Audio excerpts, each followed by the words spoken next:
This video is made possible by Land Rover of Hinsdale. Your next Land Rover, Range Rover, or Jaguar is waiting for you at Land Rover of Hinsdale's beautiful new facility. Check out their inventory and schedule a test drive at LandRoverHinsdale.com.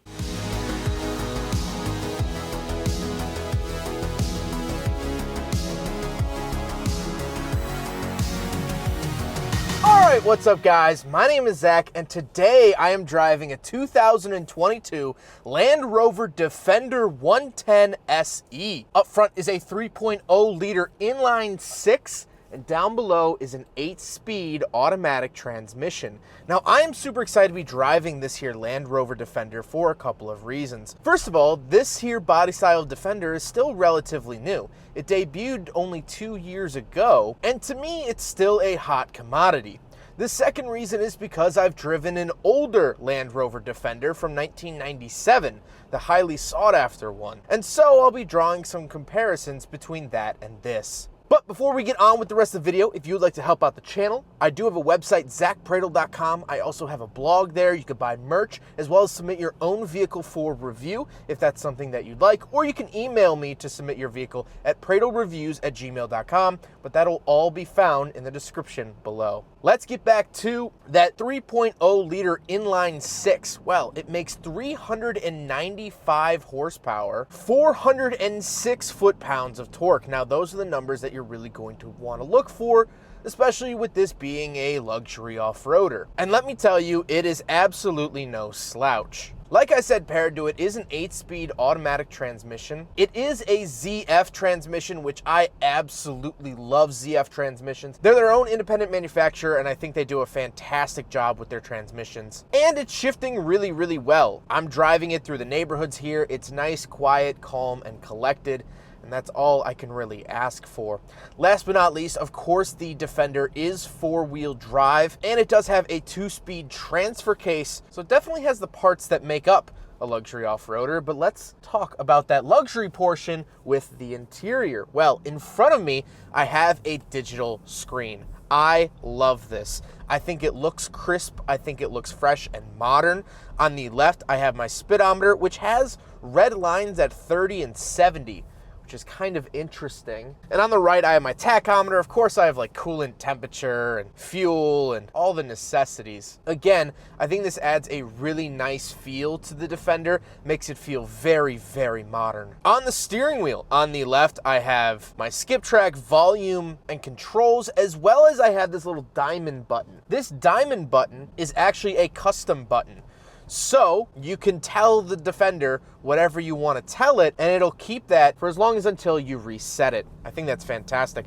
On the right, I do have my cruise control options. The overall steering wheel feels very rugged. I like the look of it. I like the feel of it. Very, very Land Rover. To the left of me, I actually don't have any switches, but I do have this big cubby and a grab handle for getting in and out, which is very, very nice, especially the fact this is a larger SUV. Some people might need help. On the door, I have my memory seat options, my power mirrors. Moving into the center, we do have a large speaker. This is a Meridian sound system, 2 climate control vents and the hazard switch, and then we have the infotainment system. So let's pull over and talk about it. All right, so let's talk Land Rover infotainment, and right off the bat, I absolutely love the look of it. I think it looks very, very modern, which is something huge that I look for in modern vehicles. Of course, if I buy a brand new car, I want it to feel brand new, and this certainly does. I can go to phone and things like that. I can connect devices and whatnot, music, of course, but then we go to the apps page, and we have tons of cool things to play with. First of all, for our seat options, I do have heated seats, and I can go up and down like this. I love that visual, how it gets brighter and darker. Absolutely love that. And of course, I can do the rear seats as well. Let's warm that up for my back seat review later. I also have low traction launch mode, which is super cool. I'm not going to do it, but that's something cool that you can activate.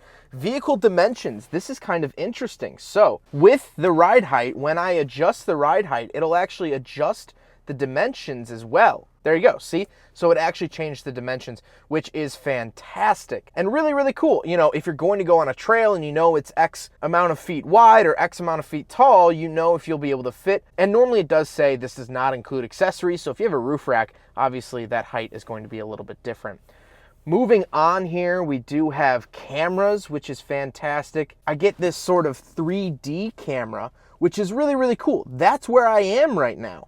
I'm sitting in a parallel parking spot, which is really, really cool. Now, this is achieved, obviously, by meshing a bunch of cameras together, but I absolutely love that look. I think it's spectacular.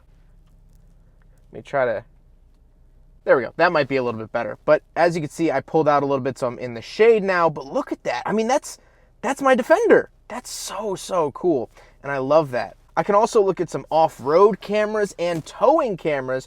So it'll give me a nice look backwards at whatever I'm towing so I can keep an eye on it. The 4x4 mode, this is super cool. It shows me steering angle and everything that's happening as well as altitude. This is just so cool. This shows me how deep of water I can drive through. I mean, max 2 feet, 11 inches.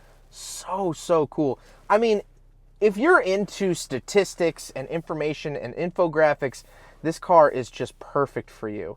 I absolutely love that. That's pretty much it for the infotainment screen. Now, you already saw the backup camera. I don't have to test that again, but absolutely stellar infotainment system in the Defender. Love it. Down below the infotainment system, we do have a bunch more buttons. I really like the way this is laid out. I can't really describe why, but I just like the layout of this. To the far left, of course, we have the start-stop. Then we have the shifter itself. You can plus minus if you'd like to. And then we have some physical climate controls mixed in with other vehicle controls. What I mean by other vehicle controls is that this Defender has air suspension, meaning you can raise and lower the vehicle at the push of a button, and you could do that right here. I also have hill descent control, automatic start-stop on and off, and my low range. Then we just have regular climate controls and the music volume, of course. And then moving down to the center console, we get a bunch of different tiers of the center console. I do have a USB-C as well as a traditional USB in and a 12-volt outlet. Then I have this giant cubby that goes down to the bottom. And then I do have cup holders. So we will do a big friggin' bottle test here in the Defender. And with a little bit of wiggling, it's a very snug fit, but with a little bit of wiggling, it will fit. So, the 2022 Land Rover Defender 110 passes the big friggin' bottle test. Then I do get a wireless charger as well as a center console, which is very nice. And then we gotta talk about the seats. The seats are heated, which is a very nice feature, especially here. It's 19 degrees in Hinsdale, which is not fantastic. But I am pleasantly enjoying the heated seats. Before we talk about the back seats, I do want to talk actually about the roof, because this looks like a giant glass roof. It's not. It's actually a giant opening hole. So you can open this roof all the way up, which it is horribly freezing today. So please go back. Please go back. Okay, thank you. Try to keep that heat in as best I can. But that is such a cool feature, especially if you're going to do off-roading. You can get a somewhat open-top experience without having to mess with body panels and this, that, and the other. But now let's talk about the back seats. All right, so we're in the back of the 2022 Land Rover Defender 110, and 110 means that it is the 4-door. The 90 refers to the 2-door because it has a shorter wheelbase. This is 110, so it has the longer wheelbase, and I love it back here. I have plenty of space back here.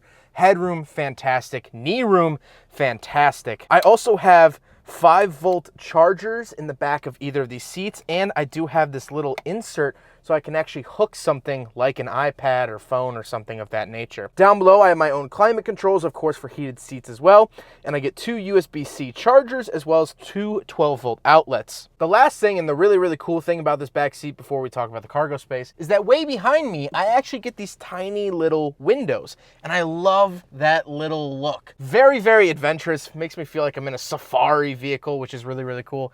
I can't fully appreciate them in the second row because it's sort of behind my head, but I'd imagine going down a trail, looking up and seeing some trees and whatnot, and it adds a lot of natural light. Jeremy Clarkson once said that luxury is defined by light and space, and so the more space and light you can add, the more luxurious something feels, and so this added natural light really helps with that.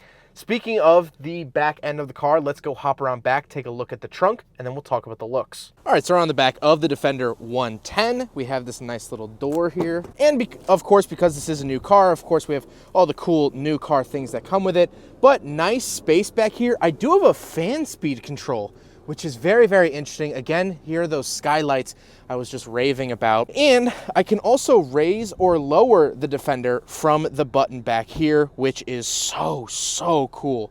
I mean, they really thought of everything. I'm very, very impressed with not only the space back here, but the functionality of the Defender. We have this nice Defender badge and things like that. And once we close it, I think the back end looks really good. Now let's talk about the looks. I actually really like the look of the Defender, and it was kind of controversial when it first came out, but I always liked it. From day one, I thought it was a good-looking SUV. I think it's rugged yet modern, which is a hard line to ride. I think the Jeep Wrangler looks too rugged, not modern enough, where this, I think, is the best of both worlds. It almost looks like it would be autonomous. I don't know why I feel that way, but it just has that feeling to me. But now let's get to my final thoughts here on the Defender 110 from 2022. Well, a couple of things I want to note. First of all, this vehicle was actually assembled just outside Nitra, Slovakia. And the reason I bring that up is because I've actually been to Nitra, Slovakia, and it is absolutely beautiful. It's one of the few European countries I have been to so far, and it's just gorgeous, and I want to brag a little bit that I've been to that beautiful country, that beautiful city of Nitra. I've spent a lot of time there. And so if you are in Europe, I would highly recommend going to Slovakia.